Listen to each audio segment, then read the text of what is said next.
کیونکہ عبادت تب بنتا ہے کام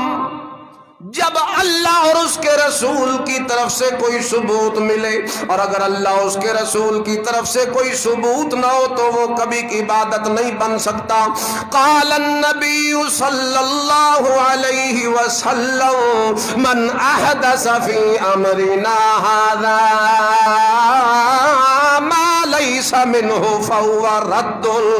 میرے محمد نے فرمایا اب میرے دین کے اندر اگر کسی بندے نے کوئی کام خود ایجاد کر لیا، وہ ایجاد کرنے والا سن لے کان کھول کر، ایجاد دین کے اندر کرنا یہ کسی کا حق نہیں، تیرا حق نہیں، میرا حق نہیں، مولوی یا پیر کا حق نہیں ہے، یا تیرے میرے استاد کا یا مرشد کا یا شیخ کا حق نہیں ہے۔ دین کو دنیا کے اندر بنا کے رائج کرنا یہ رب کا حق ہے، اللہ کا حق ہے، اللہ کے رسول کا حق ہے۔ یہ حق اگر اس حق کے اندر کسی نے شراکت کرنا چاہیے، اللہ تبارک و تعالی اس کے 100 سال کے عملوں کو ضائع اور تباہ و برباد کر کے جہنم میں تو ڈال سکتا ہے، کبھی بھی اپنے دربار میں وہ عمل قبول نہیں کر سکتا۔ اللہ کو تیرے عمل سے کوئی غرض نہیں ہے، یہ ذہن میں بات بٹھا لے، کان کھول کے سن لے۔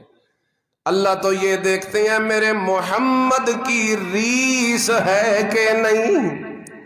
میرے محبوب کی نقل اتاری ہے اس بندے نے کہ نہیں اتاری۔ اگر تو محمد رسول اللہ کی نقل اتاری ہو، نقل سے مراد یعنی سنت پہ عمل کیا ہو، اور جب سنت پہ عمل کیا ہو چاہے ٹوٹا پھوٹا بھی تیرا عمل کیوں نہ ہو، اللہ پھر بھی اسے اپنے دربار میں بڑی قبولیت سے نواز دیتا ہے۔ لیکن عمل پہ بڑا خرچہ ہو، بڑی تیاری ہو، اور بڑا وقت لگایا ہو، بڑا پیسہ خرچ کیا ہو، اور بہت کچھ کر لیا ہو، لیکن میرے محمد کی سنت اور میرے محمد کے طریقے کے مطابق نہ ہوا تو اللہ اس عمل کو کبھی منہ لگانے کے لیے بھی تیار کوئی نہیں۔ اپنے ماحول میں اردا گرد دیکھ کیا کیا عمل ہے جو دین سمجھ کے دین کے اندر داخل کر دیے گئے۔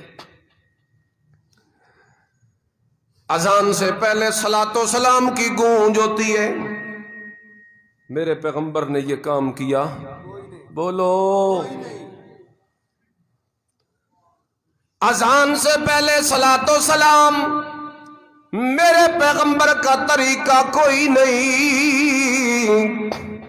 جنازوں کے پڑھ لینے کے بعد پھر دوبارہ دعائیں مانگنے کے لیے بیٹھ جانا میرے محمد کا طریقہ کوئی نہیں،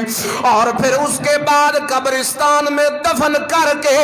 وہاں پہ کھڑے ہو کے اذانیں پڑھنے لگ جانا بھی میرے محمد کا طریقہ کوئی نہیں۔ پھر تعزیت کے موقع پہ آ کے رسمیں کرنے لگ جانا، اور وہاں ہاتھ اٹھا کے دعائیں مانگنے لگ جانا۔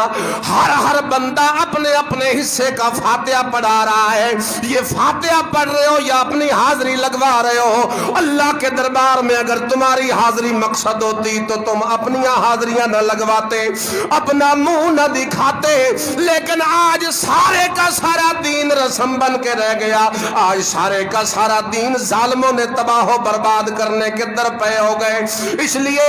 یہ جو بدعتی بندہ ہوتا ہے یہ کبھی اللہ اس کے رسول کا وفادار نہیں ہوتا، یہ تو الٹا اللہ کے نبی جی کو معاذ اللہ خائن کہنا چاہتا ہے، کیونکہ جو بدعت کا کام ایجاد کرتا ہے در حقیقت وہ کہنا یہ چاہتا ہے کہ مجھے دین کا ایک ایسا کام پتہ چل گیا ہے جس کام کا محمد الرسول اللہ کو بھی پتہ کوئی نہیں تھا، یا اگر پتہ تھا تو پھر دنیا کو بتایا ہی کوئی نہیں تھا محمد نے۔ یہی اس کا ہے نا مطلب، اور کیا مطلب ہے؟ یہ امام مالک کا میں نے آپ کو فرمان سنایا کہ جو دین میں کوئی نیا کام کرتا ہے بدعت، تو پھر گویا وہ یہ گمان کرتا ہے کہ ان محمد صلی اللہ علیہ وسلم قد خان الرسالہ، کہ حضور نے رسالت میں خیانت کی ہے، کہ آپ نے تو نہیں بتایا کسی حدیث میں آپ کی زندگی میں کوئی نہیں، اور آج تجھے پتا چل گیا کہ یہ دین ہے۔ اللہ دعاؤں میں زندوں مردوں کے وسیلے دے کر، فوت شدہ بندے کا وسیلہ دے کر دعا کرنا میرے محمد کا کوئی طریقہ کوئی نہیں۔ ہائے، نمازوں کے بعد بیٹھ جانا امام کی انتظار میں، کوئی ایک دعا کی انتظار میں بیٹھا ہے، کوئی سنتے پڑھ کے دوسری دعا کے انتظار میں بیٹھا ہے،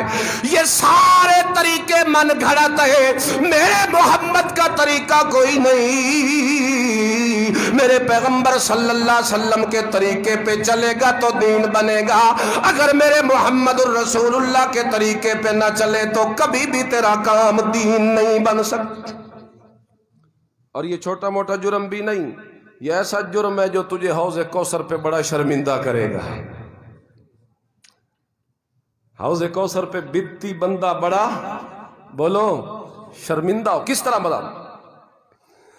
اللہ کے نبی جی حوض کوثر پہ جام بھر رہے ہوں گے اپنی امتیوں کو حوض کوثر کا پانی پلانے کے لیے، دور سے آتی ہوئی ایک جماعت اللہ کے نبی جی کو نظر آئے گی، اللہ کے نبی جی انہیں دیکھ کے پیالے بھرنا شروع ہو جائیں گے، اور ادھر سے اللہ تعالیٰ درمیان میں پردے ڈال دیں گے، اور اللہ کے نبی جی جب پیالے بھر کے دیکھیں گے کہ آگے تو وہ نظر نہیں آتے، پردے آ گئے، اس موقع پہ اللہ کے نبی جی فرمائیں گے، اصحابی اصحابی اصحابی، میرے اللہ، یہ کیوں میرے صحابہ اور میرے ساتھیوں اور میرے دوستوں اور میری امتیوں کو مجھ سے دور کیا ہے؟ اور اللہ اوپر سے فرمائے گا، میرا پیغمبر، انک لا تدری ما احدثوا بعدک، میرا پیغمبر تجھے پتا کوئی نہیں، یہ تیرے امتی تو ہے لیکن انہوں نے تیرے دین کے اندر بڑی تبدیلیاں کر دی تھیں، بڑے نئے نئے کام تیرے دین کے اندر شامل کر دیے تھے۔ اچھا، یہ وہ ہیں جنہوں نے بدعتیں کی ہیں اور میرے دین میں ملاوٹیں کی ہیں، تو پھر کیا کر، سوکن لمن غیر بعدی، اے اللہ جنہوں نے میرے جانے کے بعد میرے دین کا حلیہ بگاڑا ہے، دفع کر ان کو میری آنکھوں سے دور کر، میں محمد کبھی انہیں دیکھنا بھی گوارا نہیں کرتا۔ یہ بڑے شرمندہ ہوں گے وہاں جا کر، حضور ان کی طرف چہرہ اٹھا کر، نظر اٹھا کر دیکھنا بھی گوارا